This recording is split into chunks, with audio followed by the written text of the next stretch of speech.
Hi, welcome to Wellness. I am your host, Linda Lonergan, Senior Clinical Nutritionist.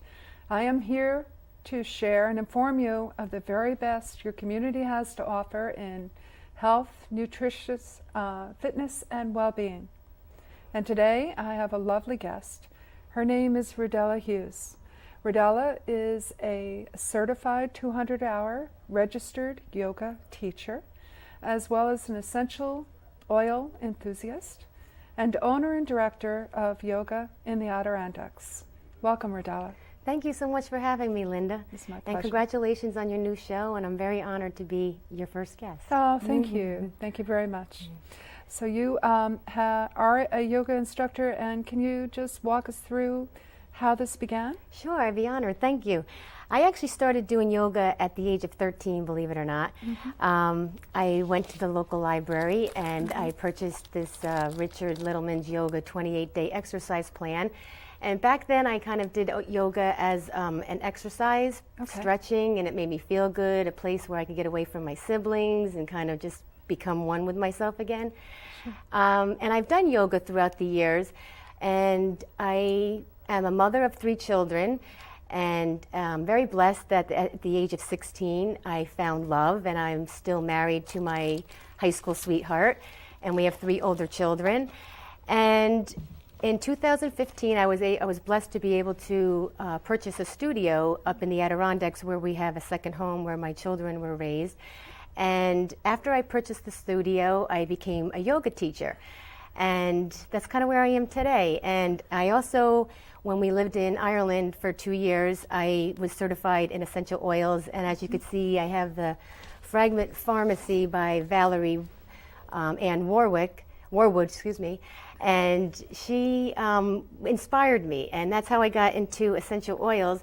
And I actually have a practice, aroma yoga, that I'm certified in as well, which synergistically takes the yoga and the essential oils and brings them together. And brings together, yeah. Yes. I personally had the privilege. Of taking part in one of your wonderful sessions, and I felt it was very enlightening because I felt afterwards calm and peaceful, and the environment you provided was so serene and just absolutely wonderful. Thank you very much. You're welcome. Yoga has many different venues of types of yoga, and I find my calling to be more of a hatha style, which is asanas or positions, and really incorporating your breath, because as we know, our breath, our pranayama, is our life force. It's the first thing we do when we enter our container. It's the last thing we do when we leave our container, and our breath regulates our temperature, our body temperature. There's different breaths you can do to raise your temperature and lower your temperature. So it's our invaluable tool, and we all share the same air. And it just brings it all to oneness. So that's wonderful. That really is wonderful. Can you tell me what is one of your favorite oils? Frankincense. Frankincense is my go-to oil. It's a very spiritual oil. I actually, if I'm not doing an aroma yoga practice, I always do them in Savasana, which is the last asana of a practice, where you just kind of, they call it the corpse pose as well, because you just kind of relax and you find the gratitude and you just let things come. And yoga is a journey of the self, to the self, through the self. So when you come to a yoga practice, it's your practice. And I like to set an intention at the beginning of my practice.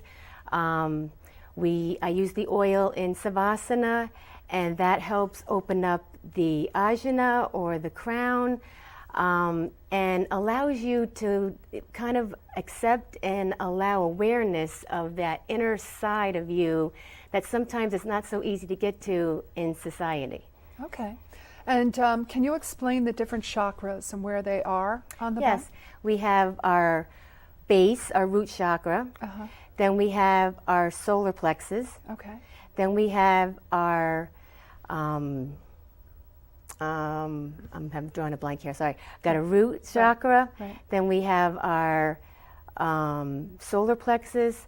And We have our heart chakra. and I'm missing one there, and I'm drawing a blank. I'm sorry. Oh, that's good. We have our throat chakra, and we have our third eye, which is our ajna, and then we have our crown.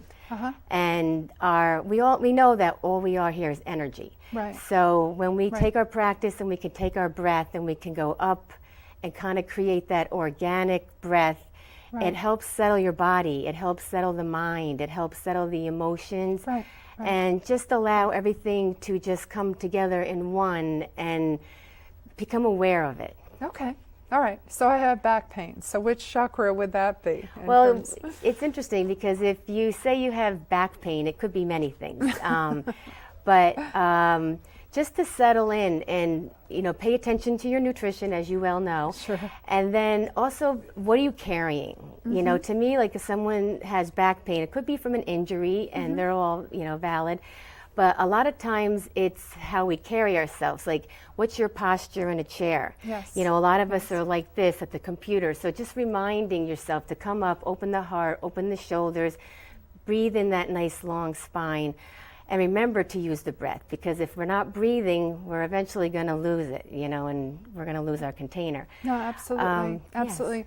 And you've brought today some wonderful things that props. you use. Can you explain Yes, briefly what each is? one thing is I find myself a teacher of trying to get people to the mat. A lot of times I hear I'm not flexible. Right. And when I hear that, I'm like, you don't have to start flexible. You can just start and accept where you are. Right. Find a yoga teacher that's not going to push you. There's all Right. different types of yoga teachers. There's a lot of students out there that want that yoga teacher Right. that's going to push them. So find that yoga teacher that you have a nice connection with, because Right. that's what it is.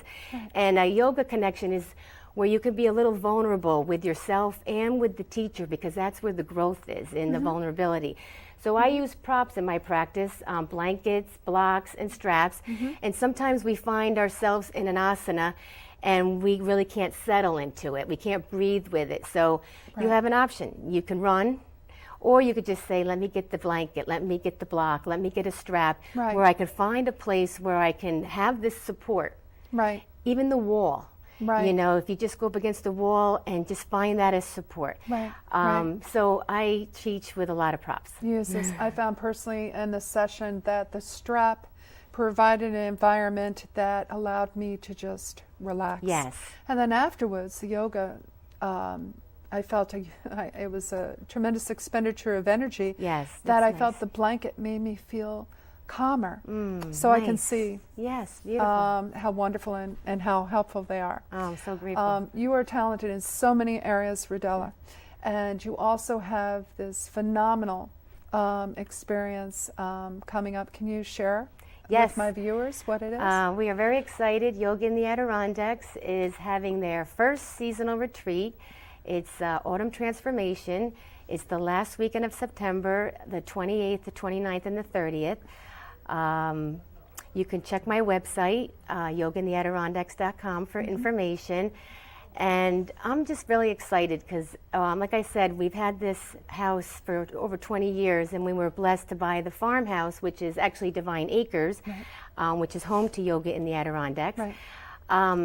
I had this sense of giving back. I've always known how that when you are up in the Adirondacks. Have you been to the Adirondacks? I have been. Yes. Numerous times. And you know the energy up there, the energy's and beautiful. just coming up. So I just want to invite people to come up and kind of reclaim who they are, and kind Sure. of invite that inner child back within yourself. And it's going to be beautiful. And I'm so excited and so blessed, and I can't wait. It sounds wonderful, and you have a very talented group of people Yes. that are going to join you. Yes, there's actually 4 of us, Yes. Yourself included. Oh. I'm very, very grateful that I have an on-site nutritionist. my Amy pleasure to be part Kaufman, of it. thank you. And Amy Kaufman, who is a Reiki master and an author, she's also one of the facilitators. And we have Mary Gathman, who is also another yoga instructor. So we're going to be doing yoga twice a day, meditation, all farm-to-table meals, embracing nature, hiking, and just really just letting it go and coming for a retreat. It sounds wonderful. I've been, as a nutritionist, I've taken part working at retreats as well as being part of it. And they're on the ocean or the beach. But what's lovely about this is I've spent numerous times up in the region near Lake George. Mm-hmm. And the Adirondacks, you said, is a state park, right? Yep, it's the largest, and it's the one that has people living there. Right. You know, most of the parks we don't have both, so yes, it's beautiful. No, it's absolutely beautiful, and it's lovely that it's going to be the perfect time of year. The air is going to be crisp, and the trees are going to be changed. Yes. It'll be absolutely lovely. Yes. And I'm sure it'll be a very worthwhile experience. Yes. For it's going to be definitely transformational. It's going to be an experience. No, most definitely. Yes. You know, a lot of retreats also, a particular teacher professional will go and do what they say and then leave, but your entire staff are going to be there the whole weekend. Whole time. Which will be lovely. All the participants are going to be, they're the only ones there. Uh-huh. I did a couple of retreats at some of, like the Omega, and beautiful retreats. But you're in a large community. They have a lot of retreats going on. So our retreat, you have the whole facility and it's all to yourself. Yeah, it sounds wonderful. And again, you can say that for further information, you can go to your website. Yes, yogaintheadirondacks.com and click on the retreats tab and all the information's there. Oh, it sounds absolutely wonderful. And you said it's going to be farm to table? Farm to table. Like I said, we have the Divine Acres where my mom and dad oversee Divine Acres. And my dad's a farmer. Yes. He's got all the organic food, so right farm to table. Right. And we have chickens, so we're going to have organic eggs. Right. It's going to be phenomenal. So excited. No, it sounds absolutely wonderful. You know, I say that you want to remember that when you start to eat well and be physically active and select great foods, you begin to feel better. And it's something that you want to do for the rest of your life. Remember, moderation is key. Live well and be well. Thank you very much. And stay tuned for our next show, which will be of a Reiki master, Amy Kaufman, who will say all about, and as well a published author. Thank you so much, Rhodella, for being here. Thank you for having me. It's a pleasure You're to have beautiful. you. Thank you.